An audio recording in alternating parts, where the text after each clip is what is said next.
A billion-year engine, science, faith, and human survival. From the first light of morning to the signals that now wake our minds. Illumination has always shaped belief before reason speaks.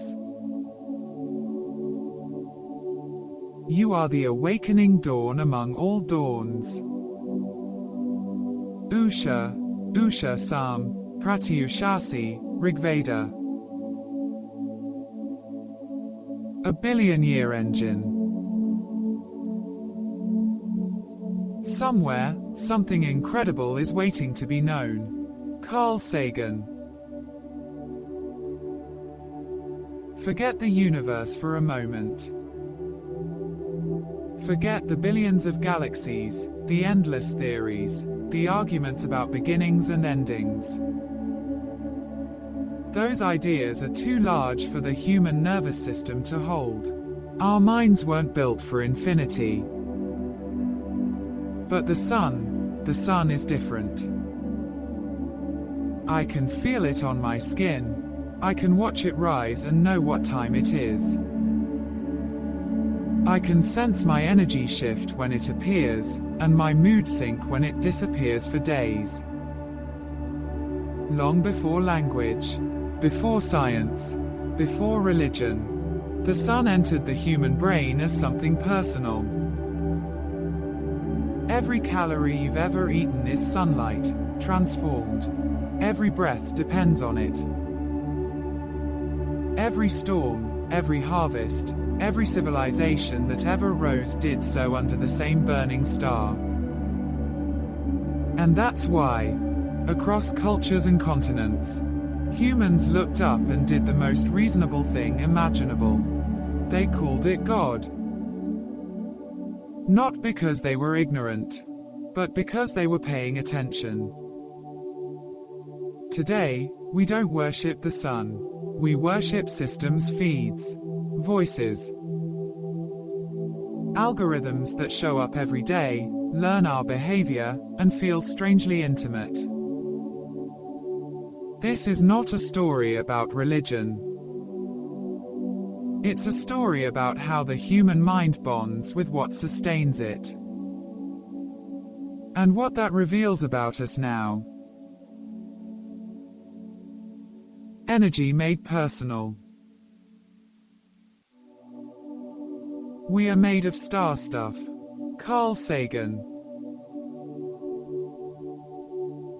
Every calorie I've ever eaten is sunlight. Stored in plants. Transformed through animals. Passed into me. Every breath depends on oxygen released by photosynthesis. Every drop of rain begins with solar heat lifting water into the sky. Scientifically, this is not poetry. It is thermodynamics. The sun is not a source of energy. It is the source. One nuclear fusion engine powering Earth's entire biological and climatic system for 4 billion years.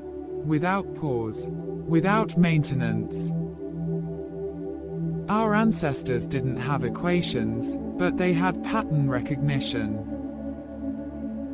They saw dependency. They saw reliability. They saw cause and effect. And they did what humans always do when something sustains them completely. They formed meaning around it. Today, we do the same with digital systems platforms that feed us information, identity, validation. Engines that never sleep. Systems that feel omnipresent. We may call it technology, but neurologically, the relationship feels ancient. Surya, Ra, and the science of reverence. The first principle is that you must not fool yourself. And you are the easiest person to fool. Richard Feynman. From Ra to Surya. From Inti to Amaterasu. The sun became God not through superstition, but through evidence. Observable, repeatable, life-giving evidence. Hinduism took this insight further. Surya was not worshipped as the final reality, but as a gateway, a visible doorway to the formless infinite beyond. Offer water at dawn. Chant the Gayatri. Move the body through Surya Namaskar. Not because the sun needs praise, but because the human mind needs alignment. Modern neuroscience tells us ritual regulates attention, emotion, and identity. Repetition stabilizes the nervous system. Synchrony between breath, movement, and intention calms the brain. Our ancestors weren't primitive. They were neurologically precise. The brain's sunlight, mirror neurons. We feel, therefore we are. Antonio Damasio. In the 1990s, scientists discovered mirror neurons, cells that fire not only when we act, but when we observe others acting. When I see someone smile, my brain rehearses smiling. When I watch pain, my nervous system simulates pain. This is how empathy works, and this is how parasocial intimacy begins. When I watch a vlogger speak vulnerably into a camera, my brain responds as if they are speaking to me. When a podcaster shares their fears, my mirror neurons simulate closeness. The sun didn't speak, but it showed up, every day, without fail. Consistency creates trust, trust creates emotional safety. Safety creates attachment. The brain doesn't care whether the source is human, divine, or digital. It only tracks patterns. Repetition and the illusion of knowing. Familiarity breeds trust, not truth. Daniel Kahneman. Psychology calls it the mere exposure effect. The more often we encounter something, the more we like it. The safer it feels, the more real it seems. Repetition plus vulnerability creates false familiarity. This is why live streams feel stronger than edited videos. Why podcasts feel more intimate than articles. Why daily vlogs blur the line between audience and friend. The sun rose every day. Creators post every day. Algorithms reward frequency. Our ancestors built temples. We build feeds. The mechanism is the same. Only the object has changed. Recognition is not reciprocity. Love is the will to extend oneself for the purpose of nurturing one's own or another's. Spiritual growth. M. Scott Peck. Here is the quiet danger. Parasocial intimacy feels like relationship, but it lacks reciprocity. I may know someone's thoughts, habits, fears, but they do not know mine. The brain struggles with this imbalance. It registers recognition and assumes connection. But connection requires mutual risk. Ancient worship was communal. People gathered, sang, moved together. The sun was not a private illusion, it was a shared reality. Digital intimacy is often solitary. We feel seen without being known. From fire to feeds, a brief history of parasocial bonds. Man is a storytelling animal. Johann Gottschall. Parasocial relationships didn't begin with YouTube. They began with myth, theater, radio, cinema. Humans have always bonded with symbolic figures. What changed is scale and speed. The sun had no algorithm optimizing engagement. Digital systems do. They study attention, predict behavior, refine emotional hooks. The same pattern recognition brain that once tracked seasons now tracks notifications. The same reverence that once greeted dawn now greets screens. The cost of synthetic warmth. The opposite of addiction is not sobriety. It is connection. Johann. When warmth is simulated but not returned, something subtle erodes. Mental fatigue. Identity confusion. Emotional saturation without relief. We feel connected, yet lonely.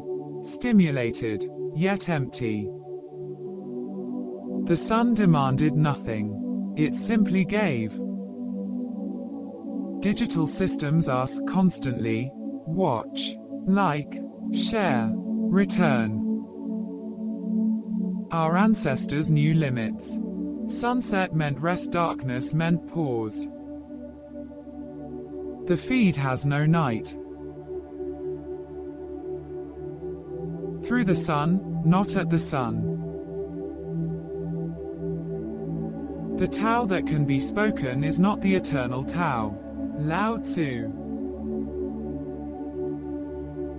Hindu wisdom holds a quiet correction.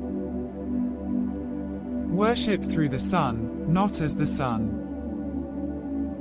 Use the visible to remember the invisible. Use the form to reach the formless. In the digital age, this matters deeply. Technology is not the enemy, nor is intimacy. The danger lies in mistaking the interface for the infinite. The sun was never the destination. It was the reminder. Awareness without escape.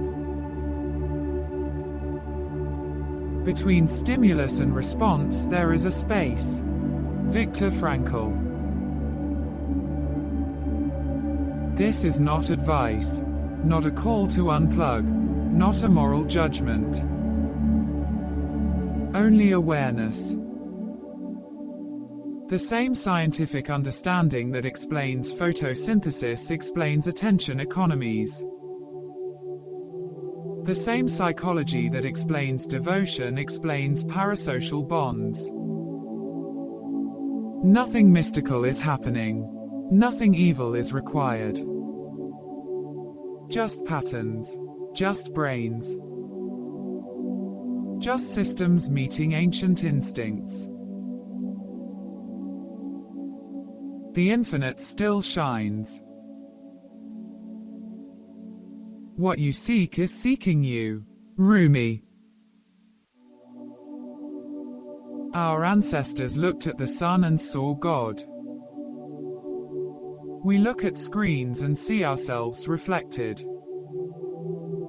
But the deeper truth remains unchanged. There is something beyond the interface. Beyond the algorithm. Beyond the story. The sun still rises. Still warms, still gives without knowing our names. And perhaps that is the most radical intimacy of all. Forget the infinite. The sun is enough. Not everything that can be counted counts. Albert Einstein. Forget the endless universe for a moment. Forget the metrics, the debates, the feeds. The sun is enough. It teaches scale without overwhelm, power without possession, presence without performance. Our ancestors understood this not with data, but with clarity. Through the sun, they touched the infinite. And through awareness, so can we. This is Decode Code, where we uncover the hidden patterns, unseen costs, and scientific forces shaping the mind in the digital age. Thanks for your time. It's been a delight. What should we explore next? Comment, share, and save your insight. Subscribe to Orbital Reads and keep your thoughts bright.